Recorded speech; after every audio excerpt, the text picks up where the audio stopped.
This is WOTW Radio in Cayuga, New Mexico, and this is the news for the hour. That's the sound of a movie called The Vast of Night, which recently got into the Amazon playlist on Amazon Prime.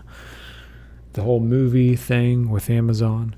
Anyways, I just saw this movie tonight, late at night, which is actually a great time to see this film if you're interested in it.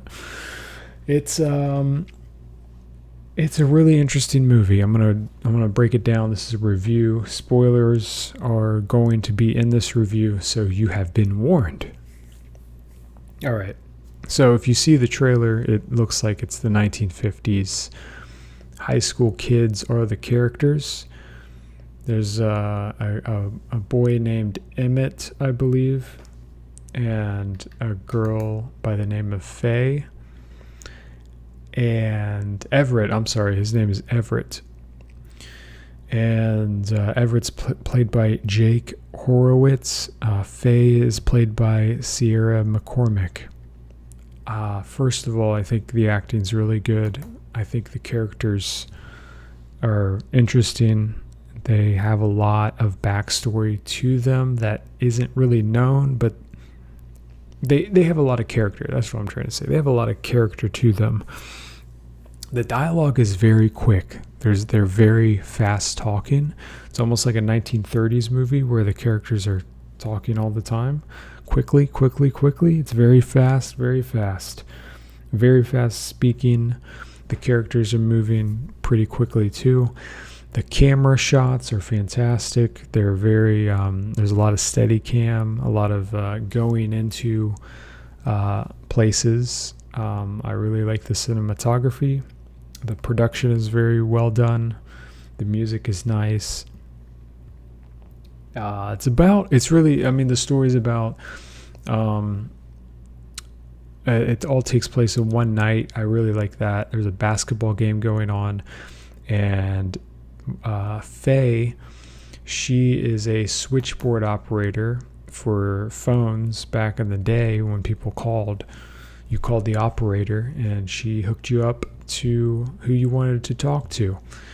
And Everett, he's a disc jockey, or a radio jockey actually, and he has a little radio show in their small town. And what happens is that they hear a strange sound that could be from a UFO, and guess what? It is from a UFO.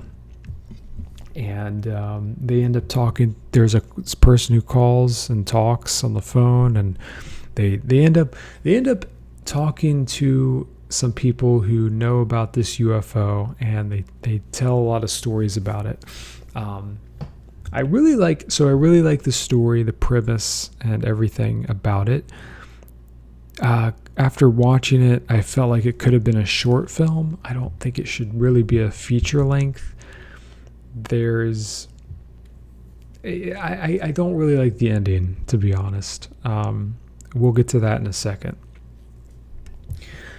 But to just explain, I'm gonna explain some of the things I don't like about it, okay? There's a lot I do like about it, but I should probably explain the things that kind of made me I gotta be careful with my words. There's a few scenes in this movie where the camera just sits there and it's locked, and you're looking at the character, or you're looking at another character talk for a long time.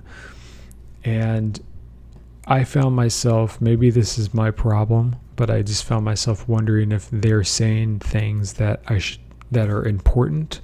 Is this important dialogue, or is this just rambling on and on and on? Like, where's the story going? What are they saying? What should I be thinking about right now?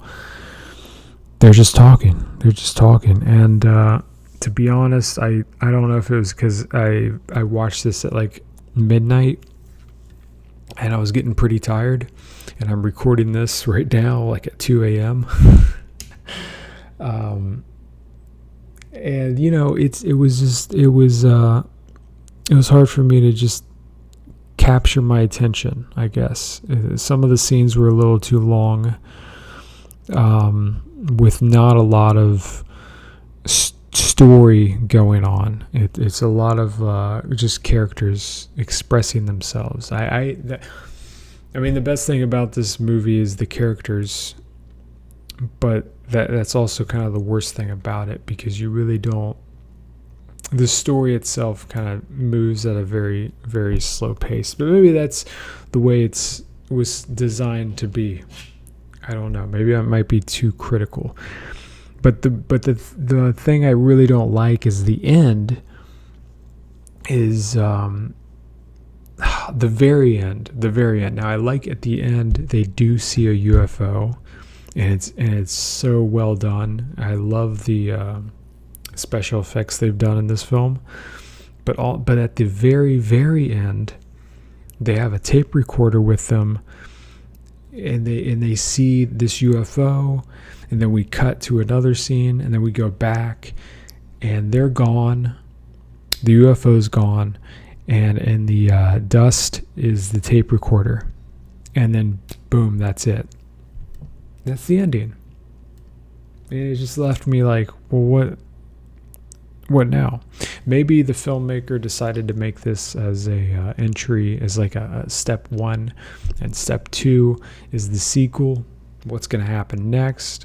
I could see this movie being a series. Like, it could be a television series for Netflix or Amazon or whatever. You could even, I mean, this would be a great CBS show or ABC show or NBC. It has such good quality to it. But yeah, it just left a lot more questions than answers at the end. And I hope it turns into a series. I hope it gets picked up. I hope it continues. It's a very well made movie, but there's parts about it that just, I'm like, you're just spending too much time on this, you know? But hey, that's just me. That's my review. Definitely check it out. I think it's worth watching at least once. It's very original. It's very independent, very indie. I think they did a really good job on it. Overall, there's a few minor things, as I mentioned. I think the story should have tied up a little bit better. There should have been a better explanation. Maybe a police officer saying, just explaining what happens. I think it would have been a nice touch at the end. Okay, so this is the first episode of doing my rebranding of the channel. How many stars out of 10 am I going to give it? I'm going to give it a 7 out of 10 stars. I think it's one of those movies that has a lot of potential, but the dialogue is a little too heavy. And the story just kind of ends with no good conclusion, in my opinion. I would have given it an 8 or a 9, but I think 7 is appropriate. I think the filmmaking, production quality, and the camera work and the acting is the best parts about it. That's my that's my review of the movie The Vast of the Night, which is on Amazon Prime for at least now. We'll see how long it stays up there. Thanks for watching. Thanks for listening. I'm going to try to post some more. I appreciate your feedback. And until next time, guys and gals.